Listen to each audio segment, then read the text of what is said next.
Today we're talking about preparing your brain for sleep. Many of you talked about this last week in the community, and I wanted to address this for you.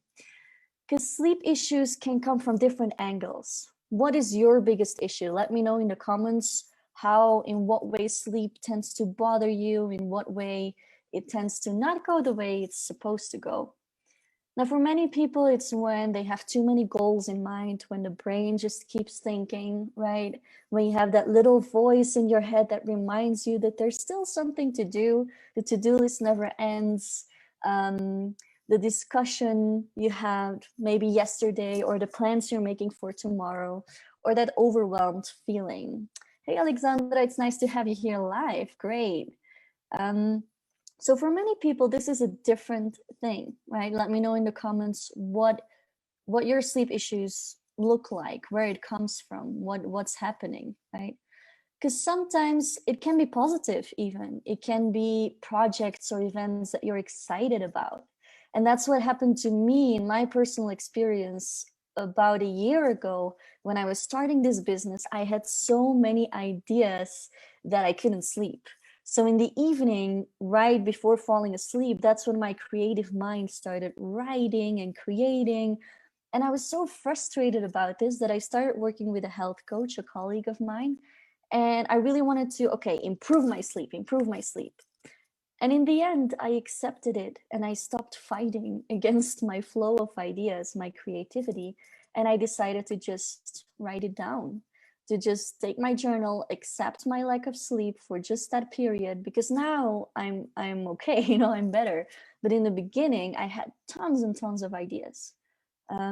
Yes, that's exactly what might create challenges with falling asleep for me. Are you talking about the creative ideas? Yeah. So it can be excitement. It can be overwhelm, which is sort of the negative, frustrated feeling of being overly stressed, so that cortisol goes up and it's that stress hormone. Or it can be excitement, the adrenaline that doesn't let you sleep, right? To dos or exciting ideas. Exactly. So that's a very common one. So today I want to share 3 questions that you can ask yourself, okay, to really get to the bottom of this, of your own sleep issues. The first one is, what are you doing after 8 p.m.? What are you thinking? What are you doing? What does your evening look like? Maybe you have racing thoughts. Are you still creating ideas? Are you still replaying events? Are you still eating? Are your bowels still working by the time you go to bed, right? Do you have a lot of blue light in the room you're in, or are you watching a screen on your phone or your TV, and you get a lot of that blue light that will block melatonin, which is a hormone that makes you sleep, right? What input are you putting into your system? Are you still working or studying? Do you still have that adrenaline or impulses or excitement? Or are you winding down? Are you actually preparing your nervous system for sleep? And that's when we have that balance between melatonin, cortisol. Melatonin is important for sleep. Cortisol makes us wake up. It's the get up and go hormone. So these two are constantly in balance. But when you're very stressed, then cortisol goes up and melatonin goes down and you don't sleep well. So this is something I teach more about in my 8-week program, From Clutter to Calm, so that you understand what goes on in the body and how to really work with those two. Okay. Just checking the comments here. I tend to write down the to-dos, and if it's the creative, inspired ideas, I don't fight them. Exactly. I act on them in the middle of the night, and then I can sleep soundly. It's often better to just act on them, right? And then after that, you can sleep. Because if you fight that creativity, we know that it's just going to come back, and it comes back in your dreams, and then you don't calm down. So it's always better, even when it's stress related thoughts or when it's creative thoughts, to really take a journal, get it out of your system, right? Write it down or do something about it, instead of being stubborn and kind of lying in bed being like, no, I need to sleep right now. We know that doesn't work, right? I have stopped eating, but I may still be working. I try to stop by 8:30 p.m. And that's a good time, because when you keep working, you're not teaching your brain that it's time to slowly, you don't have that kind of slow transition into sleep. And when you're really busy, when you're working and you're up and running, and then you're like, okay, cut it down, sleep. Doesn't work like that. The body really needs to wind down little bit by little bit. Next one, the second question is, do I have too much on my plate? Now, many high achievers will recognize this when the brain is overwhelmed by everything you've got going on. Now, you need to ask yourself, what am I involved in? What's my brain going towards? What is it occupied with? What projects, thoughts, issues or dilemmas? What is going on? When you're stressed and you're close to burnout, for example, it's typical that you wake up at 2 a.m. and that you can't fall asleep after that. If someone recognizes this or had this before, let me know in the comments, because that's a typical sign of your cortisol, is your stress hormone, being too high. It's a typical one at 2 a.m. Oh, I wake up and I can't sleep anymore. That's really your stress hormone. So the key here is to simplify your life and your schedule. Can I delegate something? Can I leave commitments out? What's the clutter in my life and how can I simplify? What can I, how can I make this more simple? Really, that's the best word. More easy, put less on my plate, right? And then the third question is my bedroom really made for good sleep?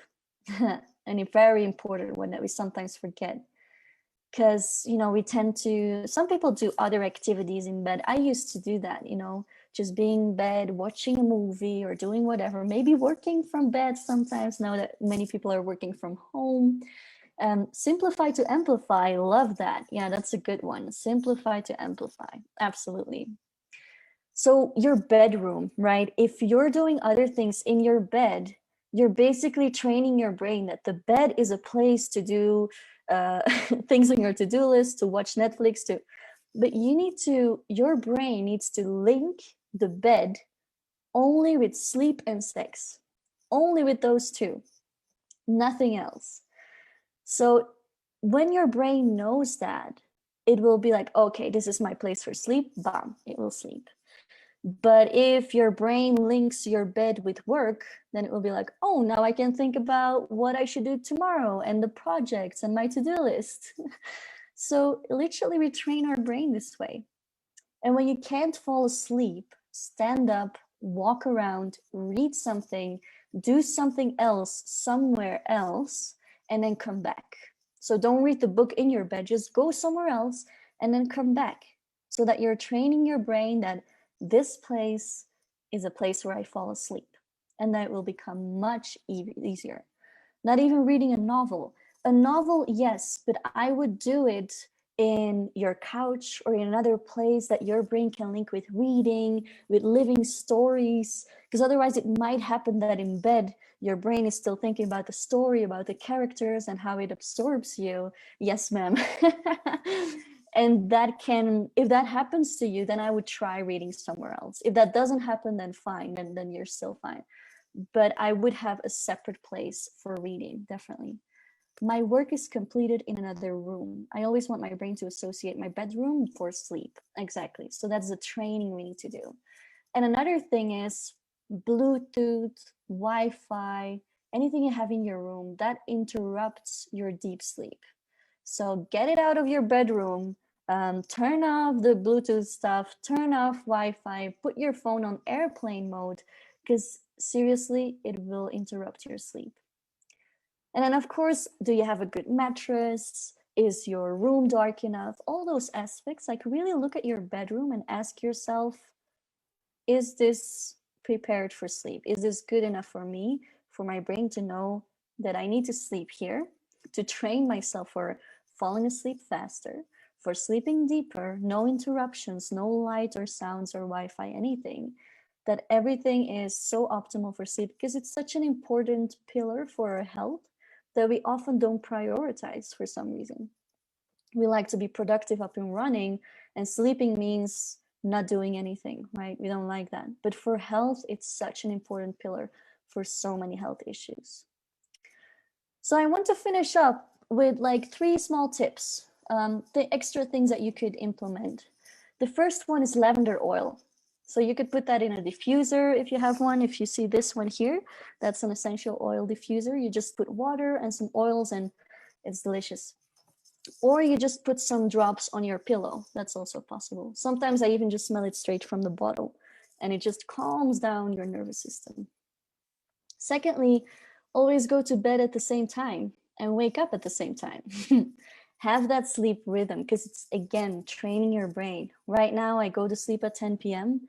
And on Saturday, I was at a friend's place and all of a sudden I started yawning and I was like, what's this?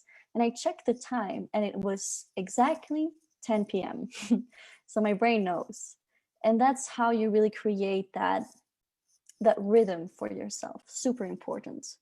Sleep your way to success, absolutely. So the better you sleep, the more productive you can be, or the better you can do in life, the happier you feel. It affects your mood, your health, the whole functioning of your body.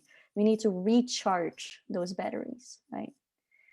And then breathing exercises. So you can really just, with certain breathing exercises, you can really calm down your system in the evening. And if you want to know more about that, I can send you a couple of examples. Just let me know, send me a message. And breathing is a powerful tool to calm down your system and to prepare yourself for sleep. So test it out. Let me know if you need extra support. There are 2 options that I can support you in. If you're testing out everything I said today and you're still like, this doesn't work, Juliette says body scans are great too. Yes, absolutely. So a body scan is really just lying down and paying attention to every part of your body, from the top of your head to your toes, just the whole body. Just pay attention to the tensions you're feeling, what your breathing is like, and every part of your body. Just listen to it, and that can automatically make you feel sleepy already, because you're taking your attention away from the thought train into your body. You're coming back to your body, right? So if you want extra support with this, there are 2 options. If your sleep issues come from racing thoughts, I recommend you get 2 coaching sessions per month. That's what I usually do with clients, to help you restructure your days, feel calmer, work on your stress levels. And this way we can lower your cortisol levels and really improve your sleep. The second option, if you feel like your sleep issues come from inflammation in the body, so the cortisol levels, when the stress hormone goes up, it can be from mental stress, also physical stress, right? So when you feel it's physical stress and there's something your immune system is attacking, we need to dig deeper. We need to use a functional medicine approach. So we need to see what's not functioning well, connect the dots, and really dig deeper into the root cause to what's happening with you. And then I would recommend a combination of coaching and a functional medicine practitioner who I work with at Functional Medicine Brussels. So we will dive deeper. She will do the lab work for you to find the root cause. And then you have the mind and body combined, right? It's super important.